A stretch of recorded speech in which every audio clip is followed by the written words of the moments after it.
During our family trip, my daughter-in-law yelled at the hotel receptionist, "Don't talk to the old woman. She's just the help." My son laughed. Little did she know I own the place. What I did next left her trembling. I'm glad you're here. Stick with me until the end of my story and let me know what city you're watching from so I can see how far it reaches. I had been looking forward to this trip for months. At 72 years old, opportunities to spend quality time with my son, Jay, and his family didn't come around often. When he suggested a week in Miami, my heart swelled with hope. Maybe I could finally get close to Valentina, my daughter-in-law, who had kept her distance during the 5 years they'd been married. The 4-hour drive to the coastal paradise resort was filled with Jay and Valentina, talking about spa treatments, tea times, and expensive dinners as if I weren't even there. Every time I tried to join in, asking about the kids or suggesting something we could all do together, Valentina would give me a short answer, and Jay would ignore me completely. I should have seen the red flags, but I wanted so badly to mend our family bond that I didn't care. The Coastal Paradise Resort was one of my greatest achievements, though my family had no idea. After my husband passed away when Jay was just 12, I built my hotel business from the ground up. I started with one small bed and breakfast, working 18-hour days, scrubbing floors, and managing reservations. Little by little, I grew it into 17 properties across 3 states. I always kept my business separate from my family, wanting Jay to love me for who I was, not for my money. Arriving at the grand entrance, a familiar pride swelled in my chest as I saw the perfect gardens and the uniformed valets rushing to greet guests. It had taken me 3 years to buy Coastal Paradise and another to renovate it to perfection. Every detail, from the polished marble floors to the crystal chandeliers, was my personal choice. Jay handed the valet the keys as Valentina adjusted her designer sunglasses, her blonde hair perfectly styled. She was undeniably beautiful, the kind of beauty that comes from expensive salons and personal trainers. At 35 years old, 20 years younger than Jay, she made sure no one forgot it. Remember, she told him as we approached the doors, "I want the penthouse suite. I don't care what they say about availability. Just make it happen." Jay nodded without hesitation. It still surprised and pained me how much he deferred to her. The confident boy I had raised was now a man who couldn't act without his wife's approval. We entered the elegant lobby, and I couldn't help but smile at the familiar buzz of activity. Jasmine, the front desk manager, looked up and her eyes widened when she saw me, but I gave a slight shake of my head. I wasn't ready for them to know who I really was. "Good afternoon," Jasmine said warmly but professionally. "Welcome to the Coastal Paradise Resort. How can I help you?" "Reservation under Carter," Jay replied. "We should have the penthouse suite." Jasmine's fingers flew across the keyboard as she checked. "Here is your reservation, Mr. Carter. It's confirmed for our Coastal Paradise Deluxe Suite, but the penthouse is booked for your entire stay." I watched Valentina's face harden, her jaw tightening and her eyes glinting with irritation beneath her flawless makeup. "That's unacceptable," she snapped. "Do you know who we are? I specifically requested the penthouse when we made this reservation." Jasmine remained calm, though her shoulders tensed slightly.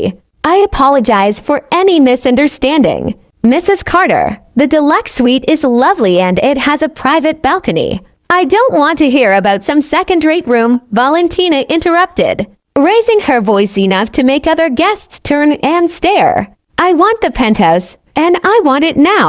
I took a step forward, hoping to de-escalate the situation. "Valentina, maybe we could." Before I could finish, she spun on me, her face contorted with fury.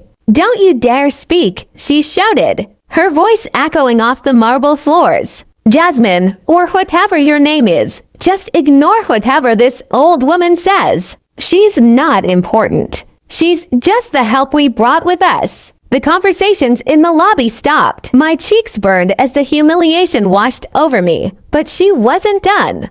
"Don't talk to the old woman," she shrieked, pointing at me as if I were a piece of garbage. She's just the servant, the nanny. Don't waste your time on her. I stood there, frozen. My mouth was dry, and my heart pounded so hard I thought it might burst through my ribs. In my 72 years, no one had ever spoken to me with such venom, such utter disrespect never in front of strangers. But what came next cut even deeper. Jay threw his head back and laughed. Not an uncomfortable laugh to ease the tension, but one of genuine amusement. As if watching his wife tear me down in public was the funniest thing he'd ever seen. "Oh my goodness, Valentina," he said, wiping a tear from his eye. "You're terrible, but you're not wrong. Mom, just let us handle this, okay? Go sit down somewhere." The betrayal hit me like a physical blow. This was my son, the son I raised alone. The one I worked myself to the bone for. The one I sacrificed everything for just to give him a good life. And he was laughing at my humiliation. Jasmine's face had gone pale. A mix of surprise and sympathy that only made the sting worse. All around the lobby, I heard whispers and saw people pointing. Some were holding up their phones, no doubt recording every second of this mess. "Ma'am," Jasmine said softly, her voice kind but still professional. "Perhaps you'd like to wait in our lounge while we resolve the room situation." Before I could answer, Valentina let out a loud, theatrical sigh. "Yes, take the old woman. Somewhere she won't embarrass us anymore, and make sure someone keeps an eye on her. She tends to get lost." Jay laughed again. Strangers were watching, and I felt my heart splintering into a million pieces. I wanted to disappear, to run from this beautiful lobby, from my cruel daughter-in-law, from my mocking son, and never come back. But something inside me, the last remnant of the strength that had built this empire, held me firm. I met Jasmine's gaze. Her eyes held silent anguish. She knew exactly who I was. She knew that with a single word from me, Valentina could be escorted out, so fast her designer heels wouldn't touch the ground. But I stayed quiet. I picked up my small suitcase and walked toward the elevator, my back straight despite the crushing weight of shame behind me. Behind me, Valentina was still yelling at Jasmine about the penthouse, her voice thick with the entitlement of someone who had never worked a day in her life. When the elevator doors closed, I caught Jasmine's eye one last time. She gave me a small, not a silent message that she understood, that she was sorry, and that she was waiting for my signal. I had built this empire from nothing, employing over 300 people across my properties. I was respected in business circles, sought out by other hotel owners, known for my fairness and integrity. But in that lobby, I was just a pathetic old woman being yelled at by her son's wife while my son laughed at my pain. As the elevator rose to the 12th floor, each passing number stirred something inside me. The pain was still sharp and deep, but another feeling began to grow beside it: determination. The next morning, I woke up in what should have been paradise but felt more like purgatory. My room overlooked the ocean, waves gently lapping against the pristine beach. The sunrise painted the sky in shades of pink and gold, colors that would normally take my breath away, but I felt empty, as if someone had hollowed me out and left only a shell. I had barely slept. Every time I closed my eyes, I could hear Valentina's mocking voice. "She's just the help." Jay's laughter replayed in my head as I wondered if I could have handled things differently. Though deep down I knew the real problem wasn't my reaction. The truth was, my own family treated me like I didn't matter. A soft knock on the door broke through my thoughts. When I opened it, Jay was standing in the hallway. He looked uncomfortable but showed no hint of remorse. "Mom, we're going to breakfast. Valentina wants you to watch the kids by the pool afterward so we can hit the spa." No greeting, no apology, not even a nod to what had happened in the lobby. Just another order, disguised as a favor. "Jay," I said quietly, "about last night." He waved a hand dismissively. "Mom, don't make a big deal out of it. Valentina was just stressed about the room. You know how she gets when things don't go her way." "A big deal." That's what he called his wife publicly humiliating me. She called me a servant, Jay, I said. She screamed at me in front of strangers. He shifted, avoiding my eyes. She didn't mean it. That's just Valentina being dramatic. Can we just not talk about it? We're supposed to be on vacation. I looked at him, searching for the boy I once knew. The little boy who would climb into my bed during thunderstorms. Who would bring me dandelions and call them sunflowers? Who once told me I was the strongest person in the world? That boy was gone. He had been replaced by a 47-year-old man who chose his wife's comfort over his mother's dignity. Okay, I said, the word tasting like ash in my mouth. I'll watch the kids. His relief was palpable. Perfect. We probably won't be back all day. Spa first, then lunch. Maybe some shopping. That's fine, right? Of course it wasn't fine. I had imagined this trip as a time for family to get to know my grandchildren and feel like I belonged. Instead, I was being reduced to an unpaid nanny. But I nodded. Saying no would only cause a scene, and I had learned long ago that keeping the peace was more important than speaking up. The dining room was filled with vacationers enjoying their meals. Valentina had managed to get a table by the window, the best spot in the house, and she was already barking orders at the staff as if she owned the place. I want fresh squeezed orange juice, not that junk from concentrate, she told our waiter. A young man named Terrell I remembered from other visits. And make sure those eggs are cooked exactly 3 minutes, not a second more or less. I could see Terrell trying to maintain his composure, but the tension in his eyes gave him away. I had trained my staff to provide top-notch service, but Valentina was testing even their patience. My grandchildren, Zuri and Dashon, ages 8 and 10, were sitting silently at the table, eyes glued to their tablets. They barely looked up when I approached. Good morning, sweetie, I said to Zuri, reaching out to tuck a stray piece of hair behind her ear. But Valentina's hand shot out, stopping me. Don't touch her hair. It was just styled yesterday, and I don't want it messed up. I pulled my hand back as if I had touched a hot stove. Zuri didn't even look up from her screen. Kids, say good morning to Grandma Renee, Jay mumbled, sounding board. Morning, they said in unison, still focused on their devices. I sat in the only remaining chair, the one with its back to the resort view. Valentina had made sure the best seats were for her family, leaving me the leftover one as if I were an afterthought. Renee, Valentina said without looking at me. After breakfast, you'll take the kids to the pool. Make sure you put sunscreen on them every hour. Zuri burns easily, and if she gets even a little bit pink, I'm holding you responsible. I nodded, swallowing the words I wanted to say. And keep them away from the deep end, and don't let them eat snacks by the pool. They're full of preservatives. Oh, and if they need anything at all, call me immediately. Don't try to handle it yourself. Each order felt like a small cut. Another reminder that she didn't trust me to care for my own grandchildren without hovering over me. How long will you be at the spa? I asked. Valentina finally looked at me, her gaze cold. As long as we want. This is our vacation, not yours. You're here to help.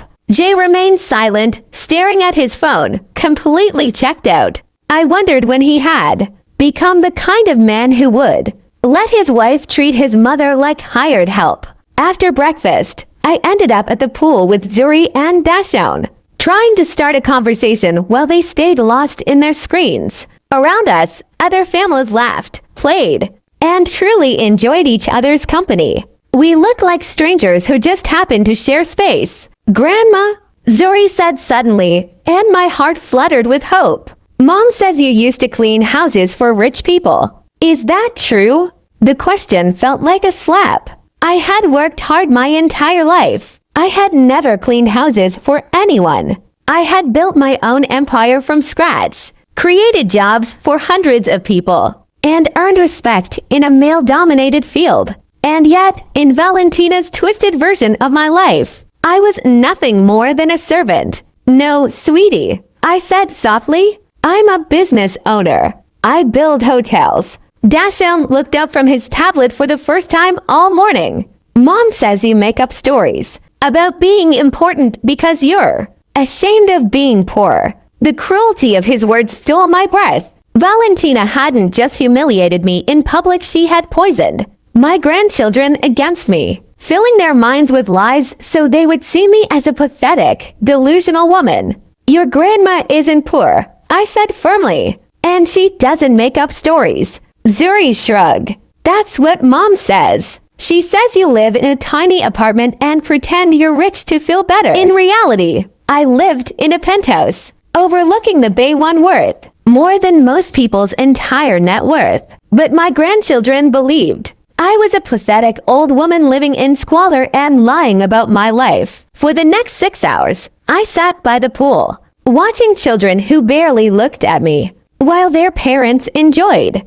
themselves at my expense. Other guests would chat with me now and then, and I would respond with short, polite answers, feeling more and more empty with each passing minute. When Jay and Valentina finally returned, they were radiant after spa treatments and an expensive lunch. Valentina's nails were freshly done, her hair perfect. She looked like someone who had spent the day being pampered, and she had at a spa I owned, with services I was ultimately paying for. How were the kids? Jay asked without looking up from his phone. They were fine, I replied, because what else could I say? That they thought I was a liar and a servant. That their mother had deliberately destroyed any chance of a real connection between us. Good, Valentina said dismissively. You can watch them again tomorrow. We have golf in the morning and lunch with some friends we met at the spa. I watched my son nod along to her plans without asking if I cared,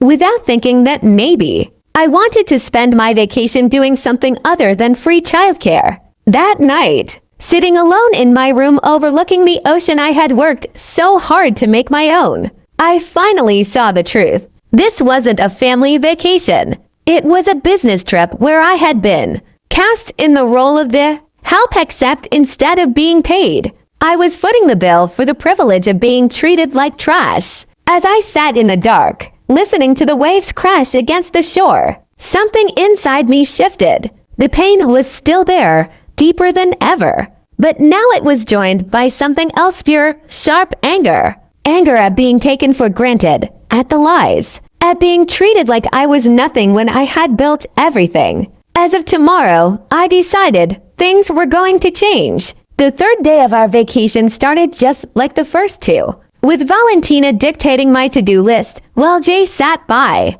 nodding like a compliant assistant. This time, they had a day trip planned to a nearby wine country, and I was to stay with the kids. Make sure they have lunch at exactly noon, Valentina said, carefully applying lipstick as if performing delicate surgery. And Zuri gets cranky when her sugar drops, so have the granola bars I packed ready. I wanted to remind her that I had already raised a child, that I knew how to take care of kids. But I had learned that standing up for myself only led to longer lectures and more subtle put-downs. We'll probably be back around 6, Jay added without looking up from his phone. Maybe later, if traffic's bad. As they got ready to leave, I overheard Valentina on the phone, using that fake, syrupy sweet tone she used when she thought she was being clever. No, we can't do dinner again tonight. I'm stuck with the kids. I know it's ridiculous, but it's just for a few more days. Trust me, once this is all sorted out, we won't have to deal with this anymore. A chill ran down my spine. The way she said once this is all sorted out didn't sound like she was just talking about the vacation ending.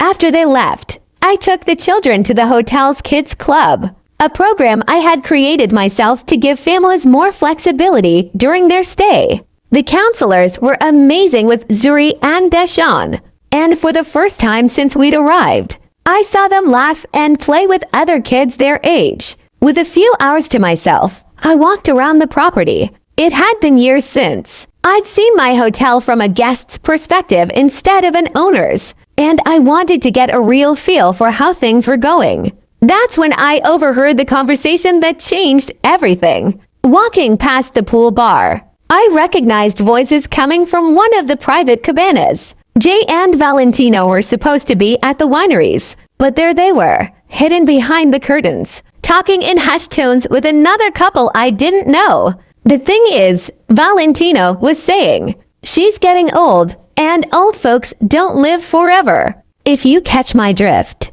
A woman I didn't recognize laughed. "Valentina, you're awful." "I'm just being practical," Valentina replied. "Jay's an only child, so we're going to get everything eventually. The only question is, how long will we have to wait?" My stomach dropped. I moved closer, hiding behind a large palm tree. "And what about Mrs. Renee?" the unknown man asked. "Doesn't she have any money of her own?" Then I heard my son's voice, the voice I had once trusted completely. "My mom, now, she's poor as a church mouse. She lives in a little apartment, scraping by on Social Security. I've been helping her out for years." The lies flowed from his mouth so smoothly. I wondered how long he'd been making them up. I lived in a $5 million penthouse, earning more each month from my investments than most people made in a year. But in Jay's twisted version of the story, I was a burden he generously supported. "That's why this trip is so annoying," Valentina continued. "We have to drag her everywhere because she can't afford anything on her own.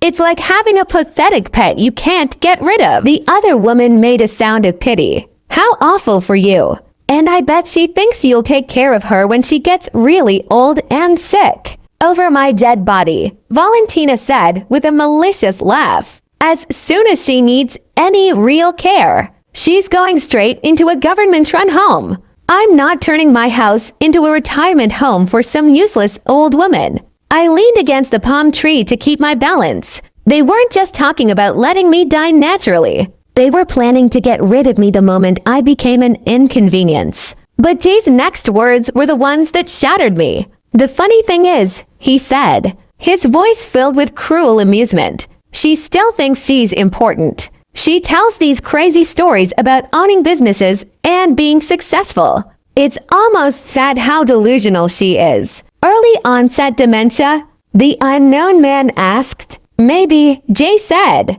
"Or maybe she's just desperate to believe she matters. Either way, it's embarrassing. Yesterday, she even told the kids she owns hotels. Hotels, can you imagine?" They all laughed, and the sound cut through me like shards of glass. "Well," Valentina said, "at least we won't have to listen to her crazy stories for much longer. I give her maybe 5 years, 10 at the most, and then we'll finally be free to live our lives without pretending we care."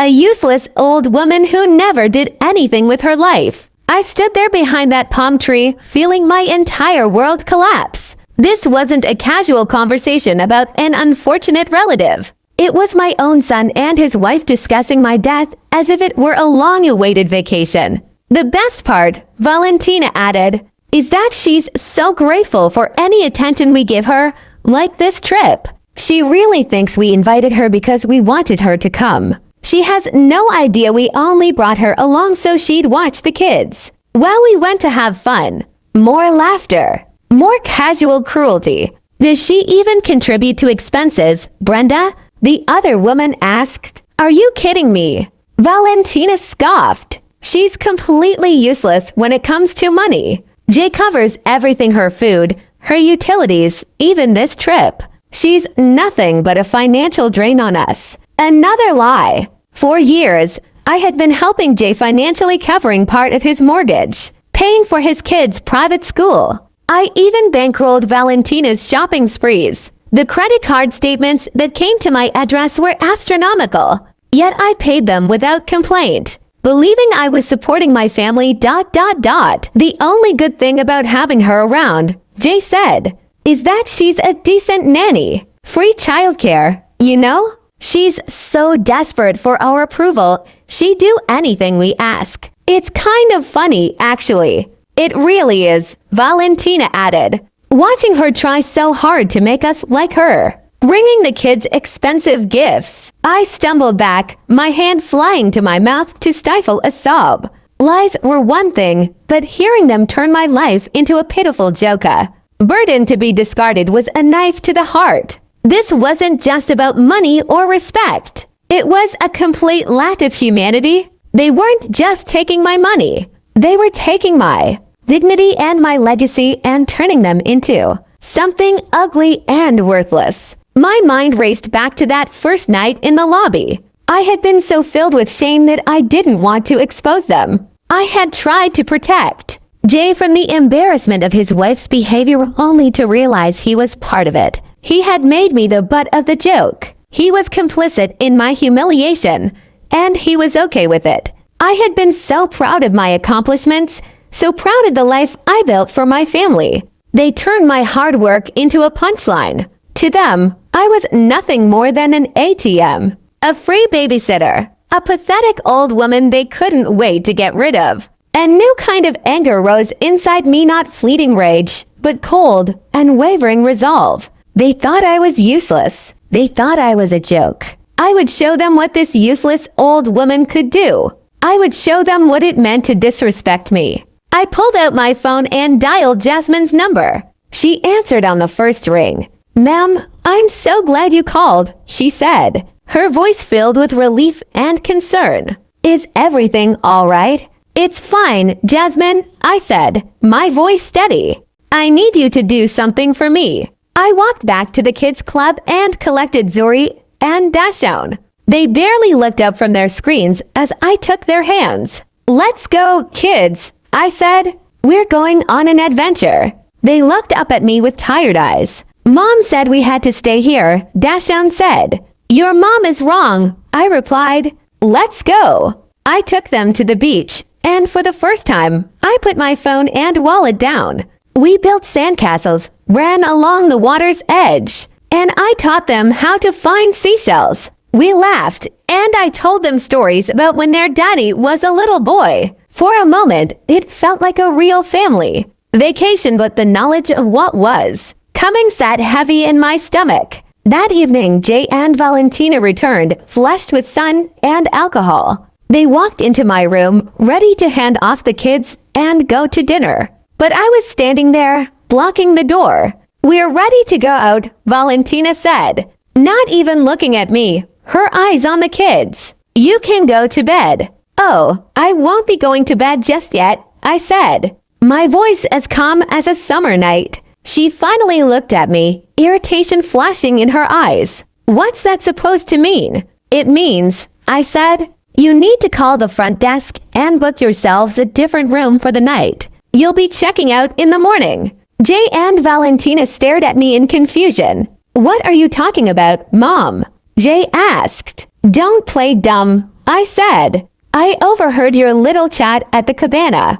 I know what you've been saying about me." Valentina's face twisted into fury. "You were eavesdropping on us. You have no right." "I own this hotel, Valentina," I said, my voice rising with every word. "I have every right, and what I want is for you to leave." I pulled a document from my purse and handed it to Jay. It listed every dollar of financial support I had given him over the years. His eyes widened as he scanned the numbers, finally seeing the full extent of my generosity. "You've been lying to me," he asked his wife, his voice shaking. "She's the one lying," Valentina screamed. "She doesn't own this place. She's just a useless old woman who cleans houses for a living."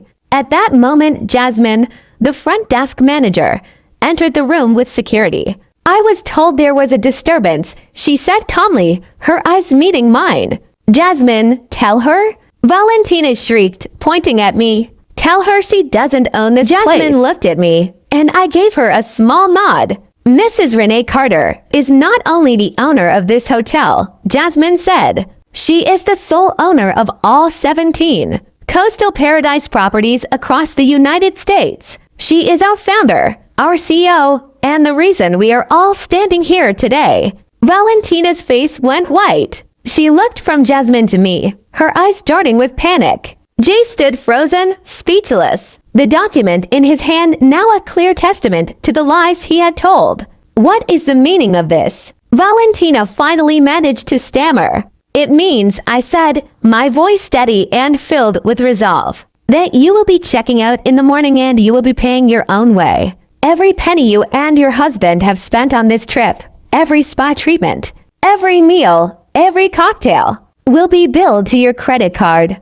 You can't do this, Valentina yelled. Oh, but I can, I replied, a small smile playing on my lips. And I will. I turned to Jay. And as for you, my son, you will no longer be receiving my financial support. The mortgage payments stop. The school tuition stops. You're on your own. Jay's face fell. Mom, please. We can talk about this. There's nothing to talk about, Jay. I said calmly. You made your choice. You chose to laugh at your own mother's humiliation. You chose to lie about me to your children. You made your bed. Now you have to lie in it. Jay and Valentina stood there in stunned silence.